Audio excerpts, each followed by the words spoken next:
ቆርጪ አንተስ ተበጣጠስብኝ ጸጥ ምል ታይኔ ውድ ጸጉሬን በእጄን ቆርጬ አንተ ስትበጣጠስብኝ ዝም እልሃለሁ ወይ ብላለች። እንግዲህ ሩታዬ የኔ ውድ የኔ ቆንጆ እንኳን ደህና መጣሽ፣ እንኳን ደህና ቆየሽልኝ።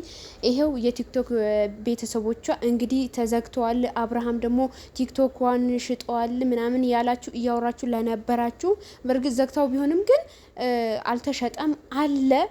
እንግዲህ ይሄው ፍንድቅድቅ ብላ መጥታለች ማለት ነው። እንግዲህ ያው ሁሉም ነገር አላህ ያለው ይሆናል። አብሽርልኝ የኔ እናት፣ ሁሉም ነገር ሁን ሲለው ይሆናል። እና ሩታዬ የኔ ውድ የኔ ፍንድቅድቅ በቲክቶኳ መንደር ከች ብላላችኋለች። እንግዲህ ወደ ቲክቶኳ ከች ሄዳችሁ ማየት ትችላላችሁ። በጣም በጣም እንኳን ደህና መጣሽልኝ የኔ ሩታ፣ የኛ እህታችን ውዳችን ጠንካራዋ እህታችን አብርሽ እንግዲህ ንጉሱ ይሄው እዚሁ አለላችሁ። ትናንትና ሽማግሌ ነበረ። ይሄው እንደዚህ የተከበረ ሰው ነው። እኛ ግን እናረክሰዋለን በዚህ ልክ። እንግዲህ እንኳን ደህና መጣሽልን እህታችን። እንደዚህ ፍንድቅድቅ እንደዚህ ሙሽራ መስላ ደግሞ እንዴት እንዳማረባት፣ ቸኮሌት እኮ ነው የምትመስለው። እንዴት እንዳማረባት ይኒ ውድ። ሁሌም እንደዚህ እምርምር ይበልብሽ ይመርብሽ።